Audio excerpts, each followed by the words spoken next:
Carme, crec que és la primera vegada en el naixement de la biblioteca que comencem, inclús minuts abans, intentem ser molt puntuals sempre, però a les 6 ja hi havia gent aquí esperant, per tant, i donar-vos les gràcies perquè realment diria que en el 5è aniversari de la biblioteca ja ens va passar, també va estar Màrius. Te'n recordes? Bé, la presentació del Premi Sant Jordi. Però, donar-vos les gràcies, sobretot. Em presento jo mateixa, soc Anna Somé, la directora de la biblioteca. Jo no sé com presentar aquest home, és que no se m'escapa. Sé que no cal, però clar, d'alguna manera quan tu... Però ho has de fer, perquè si no pensaran que sóc impresentable. Això o jo molt mal educada, també, Màrius, no? Jo, a part d'escriptor, tots sabem què fa Màrius, està tot arreu, no té un no per ningú, no només per al barri d'Horta, sinó en general, no té un no per ningú. I agrair-li, evidentment. Jo diria que és un jugador, és un home juganer, i sobretot juga amb les paraules. A mi m'agradaria que ens quedéssim amb això perquè a més ens ve a proposar un joc. Nosaltres li vam demanar que vingués dintre de la Festa Major d'Horta, dintre del programa de capçalera del Servei de Biblioteques de la Generalitat de Catalunya. Participem en Màrius com a autor de capçalera de la Biblioteca d'Horta. I farem més coses. Hi ha metges de capçalera i ara hi ha autors de capçalera. I ara hi ha autors de capçalera, no? Teniu, no sé si ho podreu veure, tota una exposició també de les seves obres allà a la Rapisa, on ho posem sempre a la finestra. Avui en Màrius, a més de jugar amb nosaltres o de proposar-nos un joc, ens ha portat traduccions de diversos títols en diversos idiomes. Nosaltres properament ho catalogarem i ho incorporarem en el fons. I em sembla que jo no... De moment callo, després ja diré alguna altra cosa més, però sembla que de moment, Màrius... Moltes gràcies. Gràcies. No passa gaire començar un acte abans d'hora i això és meravellós. Diu molt de la gent d'Horta, com sou de puntuals. Em fa molt de goig. Jo crec que el deure de qualsevol persona, i si és un creador encara més, és tenir un coneixement o relacionar-se al màxim d'intensitat amb allò que té més a prop, perquè n'estic força tip de sentir cosmopolites de saló. Els cosmopolites de saló els enviaria a viure a un aeroport, a la sala d'espera, que estiguin allà, però a mi sempre m'ha interessat allò que tinc més a prop, i Horta és el que he tingut sempre més a prop. També he de dir que aquesta samarreta que porto, que és aquí davant, que és la primera que es va fer, que diu Horta is not Barcelona, el missatge no li vulgueu veure res estrany. És que Horta no és Barcelona, no, és Barcelona que és dins d'Horta, Horta és més. El missatge seria aquest. Dit això, jo el que he vingut a fer, perquè amb això, que és un programa realment molt ben pensat i molt ben fet per part dels diversos actors del món de la literatura, la Institució de les Lletres Catalanes, la xarxa de biblioteques, de posar autors de capçalera, vol dir autors de la rodalia que estiguin a prop i relacionar-los, i en certa mesura tot compromès a fer això que estem fent avui, una conferència, un acte, cadascú l'enfila per on pot. I jo el que vaig pensar era de fer una conferència, que és la que farem avui, incitadora. I per tant vinc a incitar-vos a qualsevol de vosaltres o dels vostres fills, nets, amics, coneguts o saludats que sapigueu que són lletraferits o que tenen una certa voluntat d'escriure, per escriure sobre aquest entorn immediat que a tots nosaltres coneixem.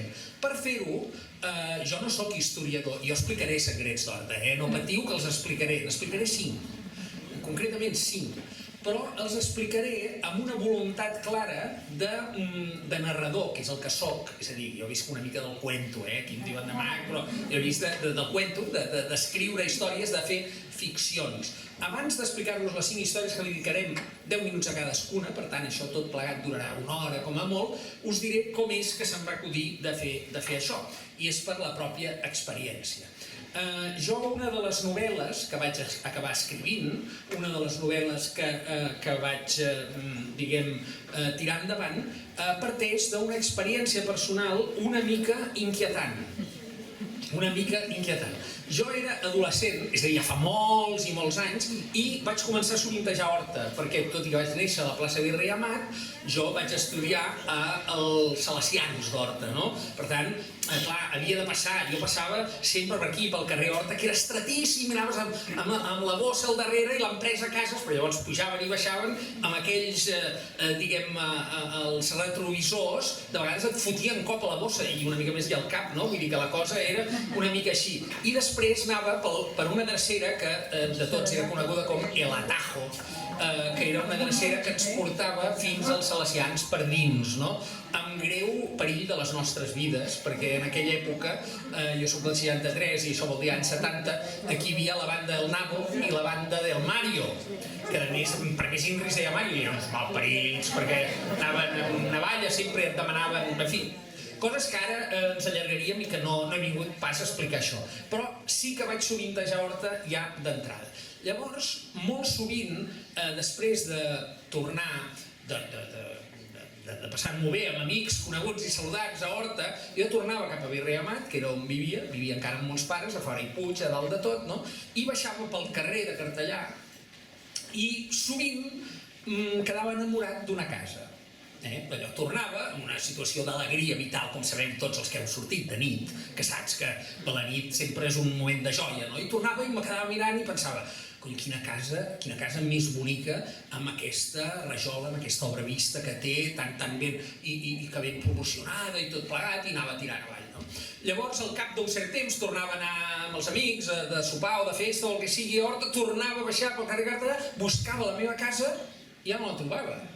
En el mateix lloc hi veia una casa amb rajola valenciana, amb les finestres molt més grosses de les que jo les recordava, pintada de colors diferents. Una altra nit tornava a passar, jo tornava a baixar sempre pel carrer de Cartellà, perquè per anar a Virrei Amat era el camí, i llavors la casa estava pintada de blanc, i era al mateix lloc, i estava com enguixada, no? I jo, quan ja començava a dubtar de les meves condicions mentals o dels productes que ens posaven dins dels gots que preníem, perquè en general bevíem cervesa només, però pensava, aquí deu haver-hi alguna cosa. És a dir, quan ja començava a témer que la meva imaginació desbordant m'hagués gastat una mala passada, un dia vaig decidir passar-hi de bon matí.